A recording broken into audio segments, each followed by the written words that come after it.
What's up, guys? Welcome to Daily Dose of Reddit. This is your host that would like for you to make some noise or holla for Assassin's Creed Valhalla because it's a really good game.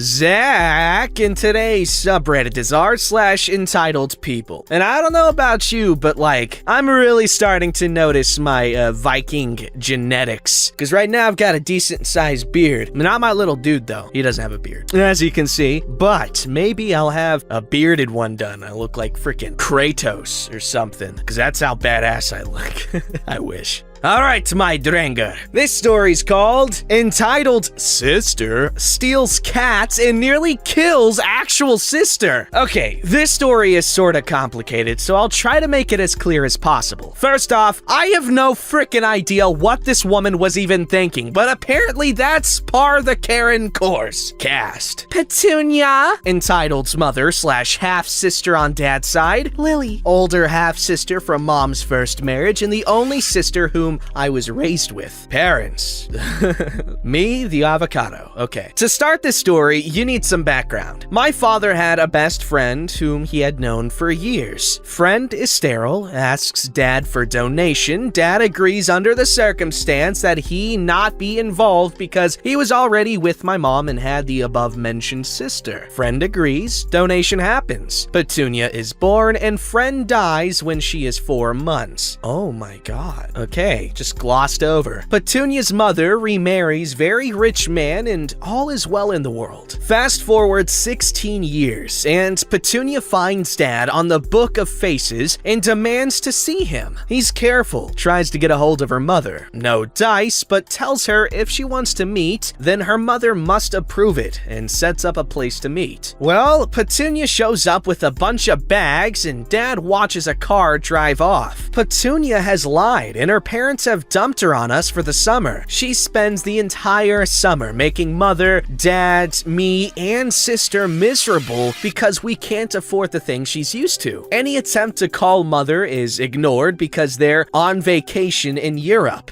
Dad doesn't want to call the police because he feels bad for Petunia. Petunia leaves and we think she'll stay away. Nope! She shows up 3 years later with a baby and tries to get Lily to babysit because you're the eldest, you're old enough to have kids on your own, so this will be like practice for you. Lily declines. She doesn't actually like children and says something along the lines of, the only babies I will ever care for is them, meaning her cats. Petunia refuses to accept this and keeps hounding us all to babysit because family. Lily flat out tells her, you're not my family. You're just my stepfather's daughter. You can't pull that card on me. I said no and I mean it. We think that's the end of it because by now, no one is wanting to babysit, which leads to angry rants on the Book of Faces about how we're ruining her life and keeping her from enjoying her youth because we're so selfish. Again, this is ignored, but not for long. 2 days ago, Petunia showed up at the house claiming she wanted to talk to dad. He was busy and no one else was home, so he told her to wait in the living room because he would only be gone a few minutes. Apparently, this was long enough for Petunia to grab my sister's cats and leave. Dad said he came back and was shocked she was gone, but shrugged it off. Mom and sis came home an hour later, and when Dad mentioned the visit, they all thought it was weird. An hour later, I have come home and my sister is frantically looking for her cats. I assumed they got out when Petunia came over. She let them out. And we're looking around the trees and calling for the furballs. Sister is having a full-on panic attack, and Dad ends up calling an ambulance because she passed out. Sister has bad anxiety. Sister ends up in the hospital. Mom stays with her, and Dad keeps looking for the cats. I'm keeping in contact with Mom via text, and she lets me know Sister is being admitted for observation.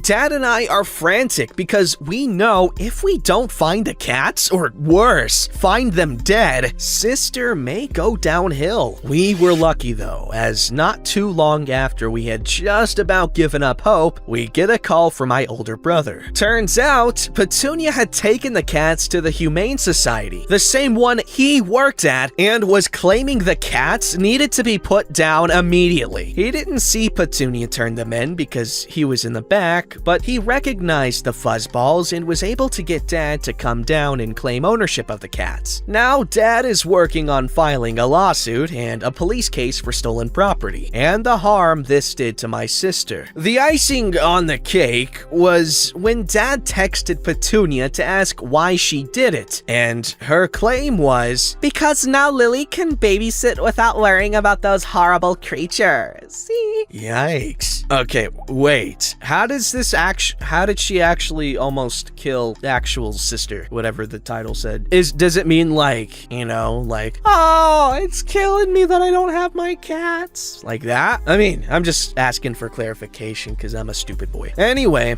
Lily's messed up. Or not Lily. What's her name?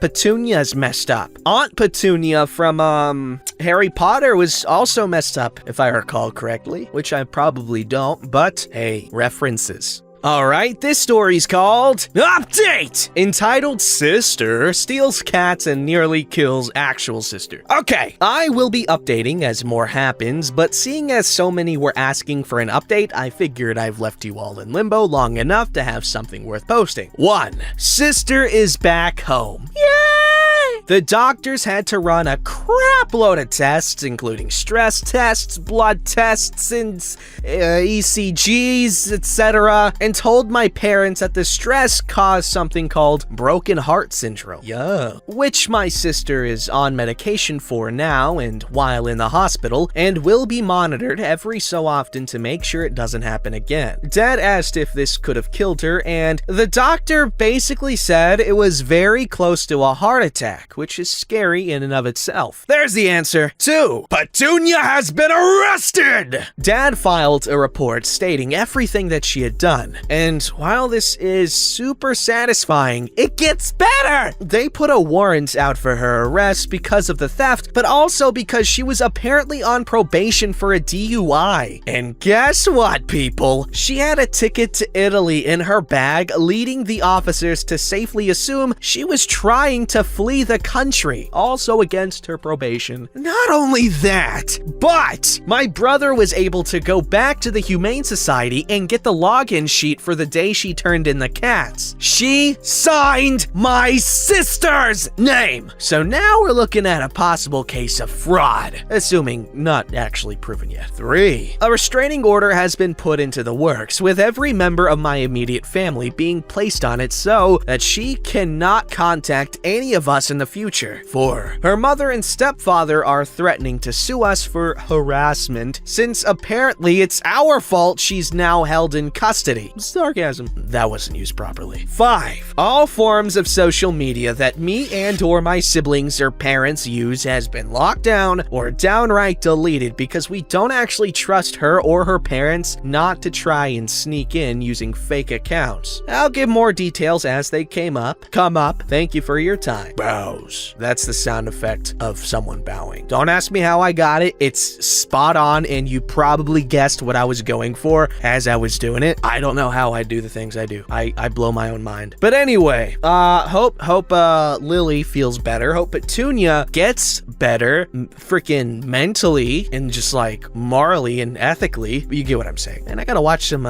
more Elder Scrolls lore videos. Guys, Camelworks of Vardy, Epic Nate, and Fudge Muppets. Fudge Muppet or Fudge Muppets? I don't know. I watch their channels way too often, man. And I'm not complaining. Good content if you like the Elder Scrolls, which everyone probably does, ever. Alright, this story's called Entitled Student Gets Upset When She Doesn't Get First Place in the Online Jeopardy Game in Class.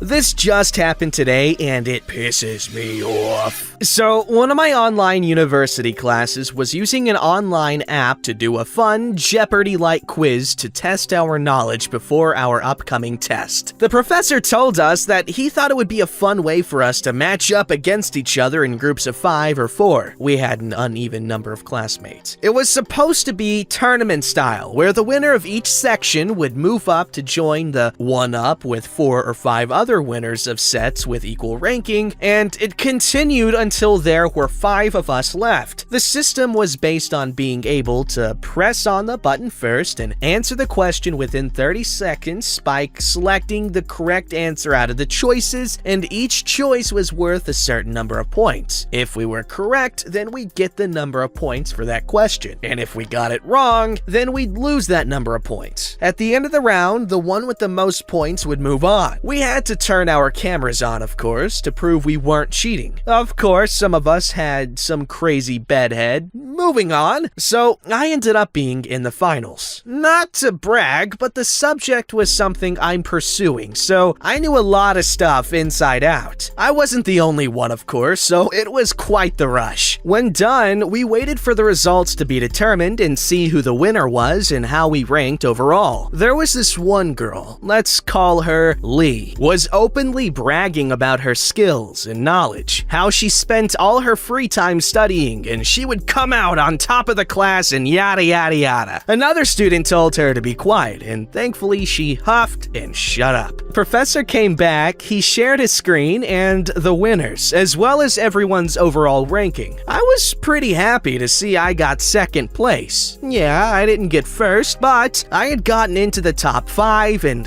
that I was fine with. I even congratulated the winner, who I'll call Barry. Barry's a pretty chill dude in class, and I even worked with him on another assignment in another class. We were even friends. Of course, that was all in person. Harder to remain in contact when you're in different cities too. And that's when Lee started freaking out. Apparently, she couldn't handle getting third place. The professor tried to calm her down, but Lee started screaming at him that the results were skewed, that she was the best, blah blah blah. It was annoying. Another student tried to cut in and tell her to shut up, but the girl went berserk. She started claiming that Barry and I had cheated. Newsflash, we hadn't, and that we should be disqualified, etc. It was crazy. She then jumped out of her chair and started freaking throwing stuff in her room. She lost her crap, screaming and shouting, and then her feed cut out. The professor had kicked her out of class. He said that Lee was disqualified and that the person in 4th place was now in 3rd. He then said that if anyone had an issue with their standing, they were free to leave the session, with the penalty of losing participation points, of course. Needless to say, the rest of class went well. No one else threw a fuss over their standing, and the craziest thing? The only prizes the top 5 players got were gift cards to the university bookstore, the lowest being a $10 one for 5th place, and the highest being $30 for 1st place. Lee was literally freaking out over getting a $20 gift card instead of a $30 one, or that she didn't get 1st place. Either way, she was a real entitled brat about it. Hey man, I understand where Lee's coming from. Like, if there's a winning position, I want it, and I will not stop until I get it. I don't care how many judges' faces need to be bashed in, how many contestants' fingers need to be chopped off, how many cows need to be made into Shipley's bold collages. Yeah, I don't care. I will win. Lee, you're number 1 to me. Alright, this story's called Kelly Stories. Funerals aren't fun. Mom, let me start this one with a disclaimer. Funerals are truly sad. I've had a lot of fudge to deal with, incorrect use of fudge, and have gotten through everything. This chapter will talk about our mom's funeral. Brother, dad, and grandma will be in upcoming posts. Kelly finds a way of making herself the most in any situation. She is the most sad about X's passing. She was X's favorite person and they loved her most. Everyone look at Kelly. How will she handle life without X? You get it. Our mom was diagnosed with cancer in the spring and had passed in early December. Kelly and I were in our early to mid-20s. Our dad was devastated. Our grandma was lost, my mom was her youngest, I had a newborn. Kyle and his wife also had a newborn. The day mom passed, dad, grandma, and Kelly were home. Mom had my dad ask Kelly to take grandma out to eat and a ride just to get them out of the house. When they were gone, she asked dad to call me to come over. I made it about 5 minutes after she was gone. My uncle, dad's brother, came over to console dad. Dad had been instructed that when mom was gone to call the home hospice duty nurse, and as soon as my uncle arrived, he did. I don't know what they said to each other, but soon dad said they needed to speak to me. I was told that my mom had told them that I would be the only one to handle everything, to come with a level head. I call all the extended family, let the funeral home know that mom had passed, and arrange for pickup, and much to my chagrin, positioned my mom so that the funeral home could move her easily. That was difficult. Now for Kelly. When she gets back home, she was told why she needed to leave the house. Mom didn't want an audience for her death. Kelly knows what has happened and literally throws herself on the porch and starts screaming. Grandma told her to get her ass up and get in the house. Even in her grief, Grandma wasn't taking Kelly's crap. So Kelly walks in the front door and again throws herself on the floor, crying and carrying on. I do believe she was upset, devastated even, but her outburst just left everyone feeling salty. The following day at the funeral home, Kelly didn't like anyone's choices about anything. Mom didn't have life insurance, and dad was paying for everything himself. Kelly didn't like the casket, and even after it was draped in a beautiful floral arrangement that would have made a cardboard box lovely. She didn't like the remembrance handouts, the flowers, the music. Dance music was never going to be an option, Kelly! The day of the funeral, there was a short visitation before the service. Closed casket at mom's request with pictures of mom everywhere. Kelly complained that she should have more pictures than anyone because she was the favorite after all. No one paid any attention. During the visitation, every time someone approached me or my brother to offer their condolences, Kelly would burst out of nowhere and intercept them and cry on their shoulder, even if she didn't know who they were, like our bosses. During the service, she wailed and carried on the loudest, best mourner ever award. The aftermath, Kelly wrote not one single thank you note. When she found out that family and friends had left donations, she wanted her share. Kelly, heart so smelly, frickin' wants someone to rub her belly because she's a B-word. Alright, this story's called Entitled Ass. You don't even live here! I live in an 8-unit apartment building with a carport in the back, 2 spots per unit. The driveway to access parking is, let's say, 50 feet long and single vehicle wide. The general rule is whoever enters the driveway first wins, and the other vehicle backs up to let first car either park or leave. Simple, easy peasy, and never an issue as the driveway is a straight shot and you can see from either end if another vehicle is approaching. I come home the other day, am 40 feet down the driveway, and a non-resident pulls out from the parking area, can see me, continues to fully pull into the driveway, and blocks me from the parking area. Entitled Ass then motions for me to back up. No dude. I return the gesture for him to back up. He again gestures for me to back up like he's in a hurry. Dude, I am not backing up 40 feet when you can and should back up 5 feet. Entitled Ass won't move, just keeps gesturing for me to back up. F it! I put my car in park, put my elbow on the window ledge, and rest my head on my hand. Entitled Ass got it, then backed up, then gave me a glare as I drove past.